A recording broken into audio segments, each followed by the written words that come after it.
দীঘায় মন্দির উদ্বোধনের এবার পাল্টা কর্মসূচি। কাঁথিতে ধর্মীয় সম্মেলনে শুভেন্দু অধিকারীকে অনুমতি হাইকোর্টের। সর্বাধিক 3000 লোক নিয়ে এই কর্মসূচি পালন, শর্ত সাপেক্ষে অনুমতি দিল হাইকোর্ট। আগামীকাল দীঘায় জগন্নাথ মন্দিরের উদ্বোধন, প্রাণ প্রতিষ্ঠা, তারই পাল্টা কর্মসূচি। শুভেন্দু অধিকারীর কাঁথিতে ধর্মীয় সম্মেলন, শুভেন্দু অধিকারীকে অনুমতি দিয়েছে হাইকোর্ট। সর্বাধিক 3000 লোক নিয়ে এই কর্মসূচি পালন, তবে শর্ত রয়েছে। শর্ত সাপেক্ষে শুভেন্দু অধিকারীকে কর্মসূচি পালনের অনুমতি হাইকোর্টের। আগামীকাল দীঘায় জগন্নাথ মন্দিরের উদ্বোধন, প্রাণ প্রতিষ্ঠা। মুখ্যমন্ত্রী পৌঁছে গিয়েছেন সেখানে, প্রস্তুতি চূড়ান্ত, সাজো রব। তার মধ্যেই এবার পাল্টা কর্মসূচি বিরোধী দলনেতা। কাঁথিতে ধর্মীয় সম্মেলন শুভেন্দু অধিকারীকে কর্মসূচিতে অনুমতি হাইকোর্টের। সর্বাধিক 3000 লোক নিয়ে এই কর্মসূচি পালন, শর্ত সাপেক্ষে অনুমতি দিয়েছে কলকাতা হাইকোর্ট। পাল্টা কর্মসূচি শুভেন্দু অধিকারীর ধর্মীয় সম্মেলন কাঁথিতে। তৃণমূল কংগ্রেস নেতা জয়প্রকাশ মজুমদার রয়েছেন টেলিফোন লাইনে। জয়প্রকাশ বাবু, আগামীকাল দীঘায় জগন্নাথ মন্দিরের উদ্বোধন, তার পাল্টা কর্মসূচি ঘোষণা করলেন শুভেন্দু অধিকারী। কাঁথিতে ধর্মীয় সম্মেলন, কি বলবেন? না, পাল্টা বলে তো এটা হয় না। এখানে দীঘায় জগন্নাথ ধামের শুভ উদ্বোধন হচ্ছে, প্রাণ প্রতিষ্ঠা হচ্ছে, কোটি কোটি মানুষের আশা পূরণ হচ্ছে, তাদের স্বপ্ন পূরণ হচ্ছে।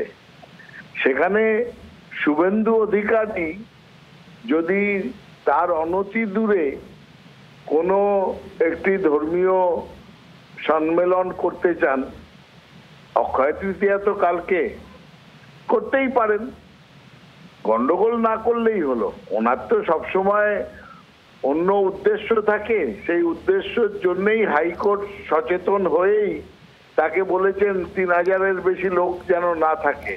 কারণ লোক সমাবেশ করে একটা বিশৃঙ্খলা তৈরি করা, সমাজে একটা বিভেদ তৈরি করা, এইসব কাজ যাতে করতে না পারে, তার জন্য হাইকোর্ট অনেক কয়েকটি কথা, কন্ডিশন তাকে দিয়েছে। আমরা আশা করব ধর্ম নিয়ে সমাজকে বিভাজনের চেষ্টা বা গন্ডগোল বা অশান্তি তৈরির চেষ্টা এই শুভেন্দু অধিকারী করবেন না। কারণ আমাদের আশঙ্কা তো আছে না, ট্র্যাক রেকর্ড খুব খারাপ। এই শুভেন্দু অধিকারীর ট্র্যাক রেকর্ড খুব খারাপ, সব জায়গায় গন্ডগোল করতে যান।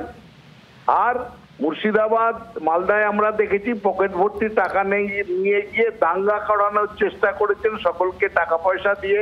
দুষ্কৃতিকারীদের বলেছেন টাকা দিচ্ছি, বোমা বন্দুক নিয়ে তোমরা অশান্তি করো। তাই জন্যে বলছি এই ট্র্যাক রেকর্ডের লোকটাকে এসব করতে দেওয়া একটুখানি চিন্তার কারণ।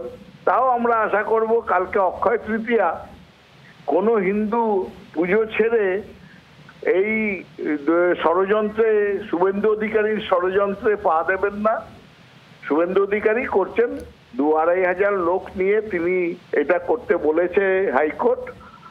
উনি যেন হাইকোর্টের নির্দেশ মেনে তিনি শান্তভাবে সত্যি ধর্মাচরণ করেন।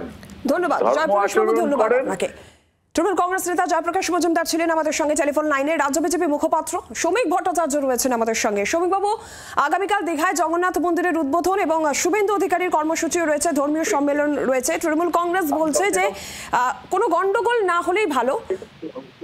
শুভেন্দু অধিকারী ট্র্যাক রেকর্ড রয়েছে, হাইকোর্ট যে শর্ত দিয়েছে সেই শর্ত মেনেই যেন কর্মসূচি তিনি পালন করেন, এটা কোনো পাল্টা কর্মসূচি নয়। দেখুন, কোনো পাল্টা কর্মসূচির কোনো প্রশ্নই নেই। ধর্মাচরণের অধিকার, পবিত্র অক্ষয় তৃতীয়ার দিনে প্রত্যেক হিন্দুর এই অধিকার রয়েছে, সে তার মতো করে দিনটিকে উদযাপিত করবে।